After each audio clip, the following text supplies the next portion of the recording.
eto naman, ito ko sa inyo lahat. Nagluluto ulit ako, ano. Kanina nakaluto na ako ng adobong sitaw. So ngayon, eto naman yung overnight na na-marinate na beef siya. So, etong karne na to ay iluluto ko siya sa ampalaya. Pero now, bago ko muna siya igisa sa ampalaya, ay iluluto ko muna siya sa kawali. Yan. Para yung kanyang pagka-marinate, ano siya, yung ma-absorb niyang maigi. And after nito, papatuyuin ko siya ng 30 minutes. Yan, sabawan natin ng konti para meron siyang para lumambot siya sa sarili niya. After 30 minutes na pagpapalambot natin, alisin muna natin sa kawali. At saka mag-uumpisa na tayo niya na magigisa ng luya, sibuyas, bawang. So, eto dahil kasi sa na-marinate muna siya, tapos yung karne, kailangan muna na natin palambutin. I-ano po muna natin siya sa sarili niya katas. Mapapakuloy, palambutin. So, ngayon, eto na naman, maliit naman. Meron naman ng malaki. Try natin itong malaki.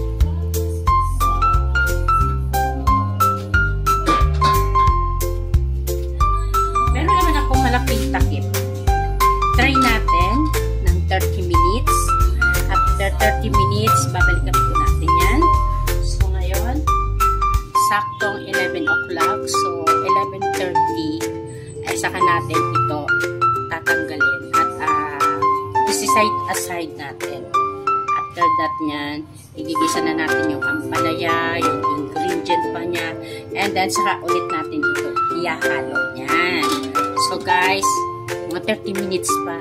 So, babalikan po natin ito after 30 minutes. Yan, hello guys. So, eto na. Nag 30 minutes na po tayo. So, titingnan na po natin kung siya ba ay pwede nang alisin muna sa kawali. Yan. Eto na yung kinalabasan na pinakulo po muna natin ng more than 30 minutes. And ito is-set aside po muna natin. After na maano po natin, ay lulutuin po muna natin ng kaunti yung ampalaya. At saka na lang po natin ito huling ihahalo. Yan. Ilalas po natin itong imimix po doon sa ampalaya para sa ganon ay hindi po masyadong hindi siya masyadong lumambot ng maigi. Kasi pag ito naman kasi lumambot ng maigi, parang chewy na siya. Masarap din sa kumbagasaan. Pero mas masarap yung hindi yung malambot na malambot. Kumbaga, yung tamang-tama mo lang nangunguyain siya, no? So, papatayin na po natin yung kawali, yung apoy. Yan. And kukuha po tayo ng another na pwede siyang paglagay.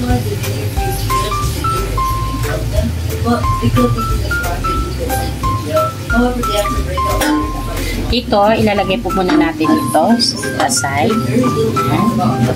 At magigisa ulit tayo ng panibago. Nagmantika na siya, oh. Nagmantika na talaga siya. Ang sarap na. Siyempre, mas masarap pag hinalo ito sa ampalaya. Yan. 30 minutes. Ito ay karne ng baka. Hugasan po muna natin itong munang saglit at pagkatapos panibagong pag-isa. Yan. After na mahugasan, igigisa na po natin. Ano? Yan guys. Ayan, nahugasan po na yung kawali. So, after po natin itong madry, kasi medyo may konting tubig pa. Kasi nga bagong hugas, lalagyan natin ng konting mantika. Yan. Okay na, dry na siya. So, lalagyan po natin siya ng konting mantika. Yan, konting-konti lang. Yan na. Okay na. Enough na. And, kukunin po natin yung bawang.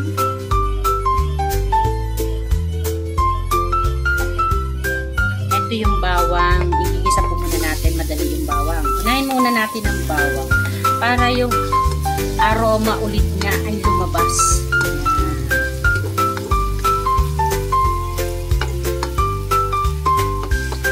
Siguro noon, kung nauso na ang YouTube noon, siguro marami na rin ako na-upload video. Dahil noon, mahilig talaga ako magluto, mahilig ako gumawa ng barbecue, itinitinda ko. So, marami akong putahing naluluto, kung paano ko lutuin sila. Siguro marami na ako naging upload video, no? Eto, inuna po muna natin yung bawang. Yan. Papula-pulahin muna natin ng konti. Madali na. Naga-brown na siya, naga-brown. Okay na to. Then, lagyan na natin yung sibuyas. Alam nyo, kailangan po natin magtipid sa sibuyas. Alam nyo, kay mahal-mahal po ng sibuyas. Kay mahal. Mamumulubi yung ating kasama sa bahay dahil siya yung taga-pamalengke. Mauubusan ang kanyang bala. After po natin igisa sa sibuyas, ihalo na po natin itong ginger, itong luya. Yan. Para, kung bakit may luya siya, para yung langsa ng baboy, yung langsa ng baka, hindi natin maamoy or mawala yung kanyang langsa. Kaya kung bakit naglalagay po tayo ng ginger.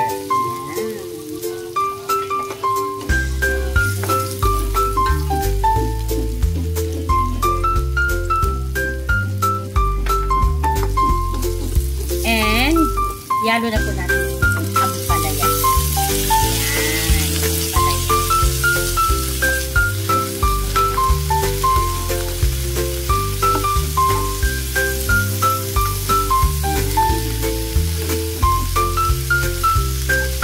Buburan po natin ang konting asin. Ayan, syempre, konting-konting asin lang. Ayan.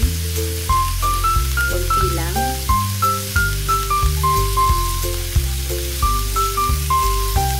Ayan. And, papula-pulahin ng konti. Kasi konti lang yung nilagay natin asin. So, konti din lagay natin ng kalating kutsarang toyo.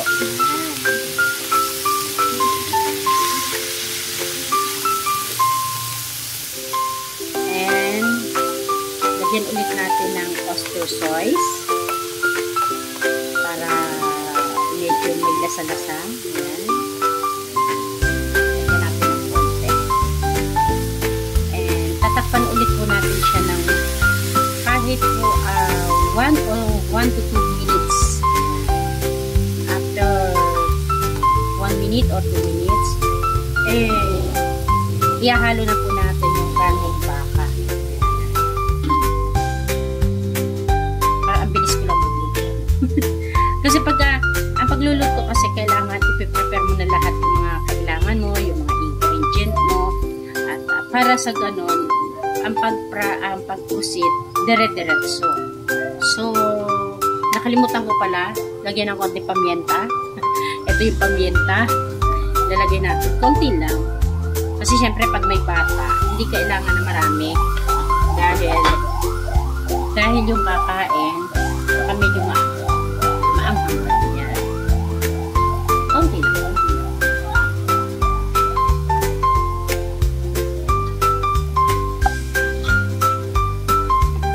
Konting halo pa. Diba? Hindi na po natin kailangan tubigan ito kasi yung ampalaya, kusa po siya nagtutubig. So, pag tinubigan po natin ito, may hirapan po tayo magpatuyo. Kasi itong ampalaya, lulutuin po natin ito sa dry. Like kaninang ginawa ko doon sa sitaw, dry lang po siya. Pwede na ba ako magtayo ng kalenderya? Pwede na ba ako magtayo ng isang negosyo? Yan. Mag-comment po kayo kung sa tingin ho ninyo ay perfect na ba? Mahusay na ba ako magluto? Meron na ba kayong ideya na dito na ba ako magiging swerte? Kasi syempre, ang buhay po natin minsan nakadepende po yan sa ating ginagawa. Kailangan, kung gusto mo talagang umasenso ka sa buhay, focus ka sa goal mo na ito yung gusto mong gawin. Siyempre, minsan ang pagnenegosyo, minsan talaga, andyan yung para kang sumusugal na minsan nalulugi. Part na po yan ng ating pagnenegosyo. Depende po yan kasi sa mga customer, sa area, kung saan mas matao, mas maganda pag matao, maraming customer, maraming bibili. Pero pagka ikaw ay magluluto ka na kakaunti lang, kung nagkainan lang ang dumadaan na tao, parang sa tingin mo parang hindi ganoon kaganda yung business mo na talagang malulugi. Then also, mas maganda talaga kung nasa sentro ka, may restaurant ka, like public place na kagaya ng mga terminal, ang dami kumakain dyan, or kung saan na area na malapit sa opisina, malapit sa hospital, yung mga area na dapat talagang yun ang tutukan mo o yun ang hanapin mong magandang place na sigurado magiging patok yan sa negosyo mo. And syempre, pag tayo po ay nagpresyo, wag naman po natin tagain yung presyo natin. Yung talagang kumita lang tayo ng konti ay sapat na yun na sa araw-araw at least meron tayong income. Kasi kawawa naman yung mga bibili rin kagaya sa atin o mga ordinaryong tao lang sila kung magkano lang yung budget nila sa bulsa. So, wag natin masyadong tagain yung presyo. Kasi kapareho din natin sila na nagtitipid din, kumbaga yung perang nahawakan nila na kailangan nilang tipirin kung hanggang kailan o one week na consume o ano tawag na yung 1 week na kailangan sa 1 week ito yung budget ko, diba? So kung may bibili sa atin, huwag naman natin masyadong tagain. Okay lang na meron tayong sa isang araw, bawat putahe, makadilihensya tayo dyan ng 30 pesos. Basta labas kita na yan. Labas kita na yan yung, yung tinatawag doon, yung mga puhunan mo. Sa ganitong gulay, o like ganitong gulay, kung ibebenta mo to, magkano yung talagang presyohan, hanggang doon ha.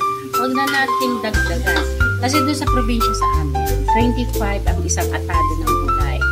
So, kung 25, makisabayan ka. Or kung nakikita mo naman sa 25, para bang sobra na yung presyo mo, gawin mo naman ang 20, di ba? Basta alam mo sa isang ganitong putahe na kada luto mo, matubo ka lang ng 30 pesos o 20 pesos. Sa dami mo mga niluluto, mga ilang putahe, hindi sa isang araw. Hindi lang yung mga tinda mong kunwari, mix na, meron ka dyan na barbecue, meron ka pa dyan ng mga pang almusal, may pang merienda ka pang mga tinitinda. Sabihin natin, per day ay kumikita tayo ng 500 to 700 per day. Abay, hindi na yun masama. Malaking bagay na yun. At least, nakatulong ka na sa kapwa mo, diba? So, ngayon, naka 1 minute na po tayo. So, ihahalo na po natin itong baka, itong karne. And, saka na po natin ito titiglahin kung yung luto ba natin ay masyado bang maalat, masyado bang maasim. I don't know kasi ano ko kasi ang nagmarinate nito. Kumbaga sa akin lang pinaluto niya kasi wala na siyang kain. Yan. So, eto, titikman lang natin to based sa kung anong lasa ang meron, di ba? So, yung kanyang apoy, hindi talaga lang, medium lang. So, tatry po natin kasi itong baka naluto na natin ng 30 minutes. Tikim na. Tikim portion na.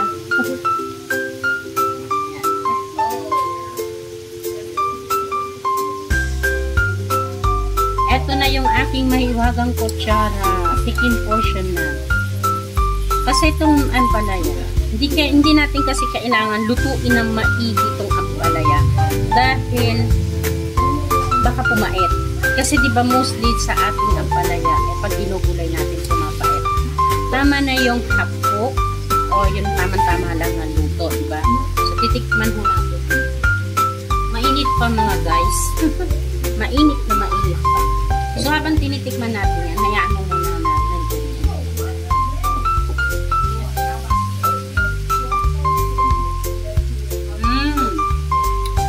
Okay na, masarap na siya. Konti pang dagdagan pa natin siya ng konting seasoning. Baga, pero yung lasa niya, hindi man siya ganoong katabang. Konting slight na lang. Lalagyan na lang natin ng konting toyo siya o asin. Pwede naman. Depende kung anong pwede natin ilagay. Ito, ang sarap. Ang sarap ng adobo. Ayun yung baka, ang sarap. Kasi overnight na siyang nababad. Ang sarap pala pag nag-overnight kayo na magbabad kayo ng mga karne. Kasi nanunuot talaga yung kanyang ingredient. So ngayon, dahil sa maluluto na siya, lalagyan siya natin ng konting sauce.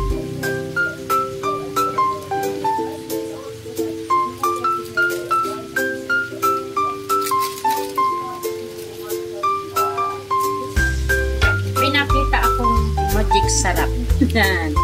Lagyan natin ng konting magic sarap. Lagyan natin.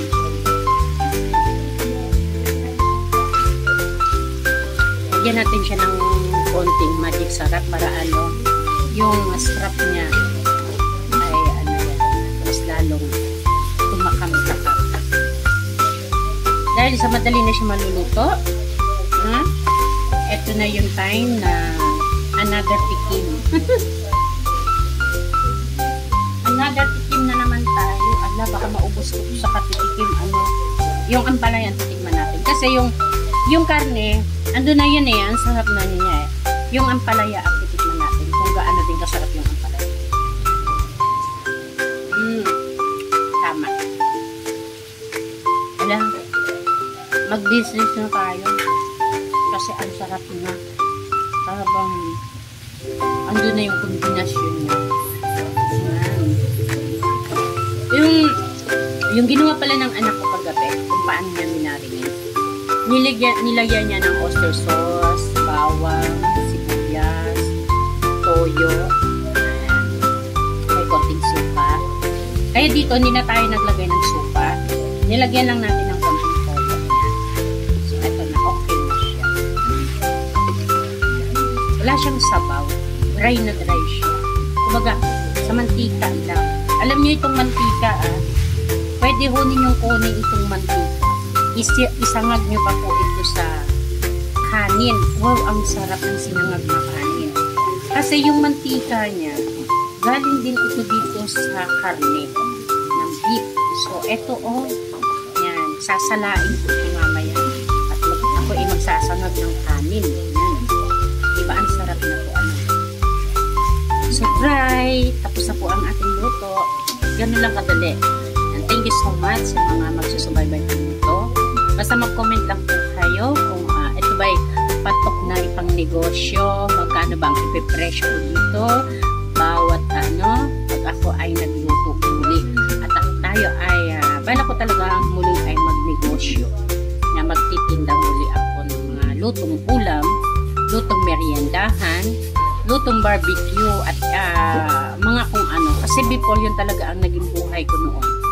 At sabi nga ng anak ko, subukan ko daw ulit buksan yung tinatago kong